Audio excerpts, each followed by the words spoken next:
Good morning, Kevin Chung. Morning, How are Tracy. you? How are you? I'm well. Great. Thank you for having us in your beautiful neighborhood of Summerhill. Thank you for being here. Tell me what's so wonderful about Summerhill. I really appreciate the geographic location. It's quite close to downtown. It takes me, I don't know, 3 or 4 minutes to get downtown from here. It's between downtown and Robinson. They've done quite a bit of work that way in the north side around the Mexican War Streets, and have some really neat parks and things in the area. It's nice. Well, I think what I like the most is it's like a little suburb town in the middle of this very urban city. I just love that feel. Also have a lot of green space here. Lots of trees. Green space. It's very nice. We have a family of deer who are convinced that this property is theirs. I love it. There's groundhogs and wild turkey that come. It's great. This is beautiful. That is beautiful. Where do you see Summerhill in 25 years? I'd imagine a lot of gentrification. I'd imagine. I understand they have plans for the Northview Heights projects to take those down or downsize them, and so I'm hoping that if the community can step up, that this can be a really neat community in 25 years. 25 years. Well, is this a very diverse neighborhood? It seems to be quite diverse. Quite diverse. I haven't. Well, we just moved here about a year and a half ago, and I haven't entered in the community as much as I would like to have. But as I've seen so far, it's been quite diverse. Yeah. Wonderful, wonderful. If somebody were to come out of town and they came to visit you, where's the first place you would take them in Summerhill? In Summerhill. Outside my house, I really like I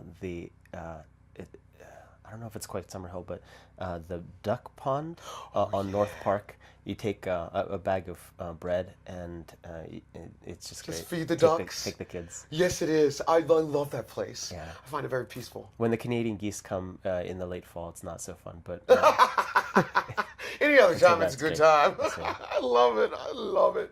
Okay, so you were saying that Summerhill doesn't really have a business district. So you have to leave the community to get some of the amenities. Are there some of the amenities that you leave for? Would you like to see them here in Summerhill? Or you just want to keep it completely residential? There are advantages and disadvantages of having business districts inside communities.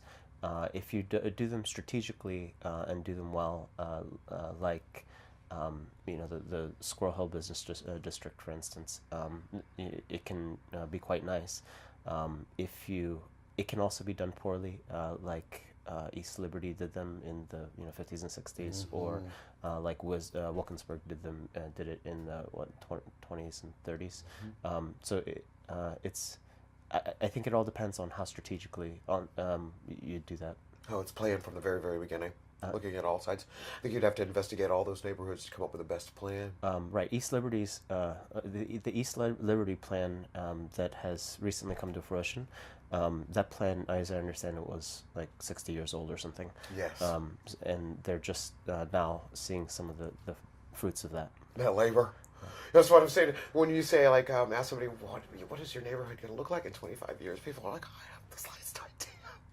But I think that you have a good idea about what's going to happen here in this neighborhood. You have one of the most unique houses in Pittsburgh in general. How do you think that fits in to Summerhill with all of some of the older tech architecture and? It is a bit odd. Somebody had a lot of ideas, be them good or bad. Somebody had a lot of them. I think it's a good idea. I think it changes up the flavor of Pittsburgh, and I love it. Thank you. We consider it a communal resource. We'd love to have more things for community building at the house. I'm considering organizing a TEDx here and things like that. What's a TEDx? TED is an organization where very smart people and inventive people come and share their ideas. Right. And a TEDx is a localized brand of that. Okay. So you think you'd like to hold something like that in your community in regards to Summerhill, or just all over Pittsburgh? I mean, I'm a big proponent of community in general. So if I take a bunch of spools of thread and I pull them on the floor, what do I have?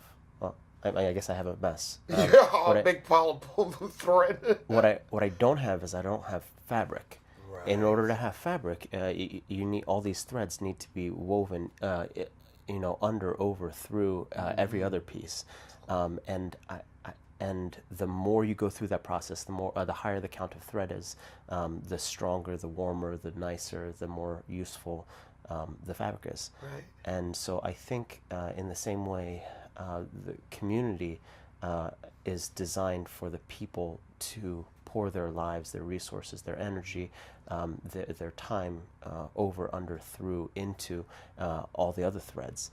And until we can do that, the fabric will remain frayed, it will remain torn. That's a gorgeous analogy. Beautiful. The Christians and the Jews, they have a word for that. They call it shalom. The way that things are designed to be. So when Muslims say, assalamu alaikum, that's what they mean. Ah, same thing. Yes. Very good. Kevin, I've thoroughly enjoyed you. Thank you. Thank you for having us in your beautiful neighborhood. It is gorgeous. Thank you so much. Thanks, Tracy.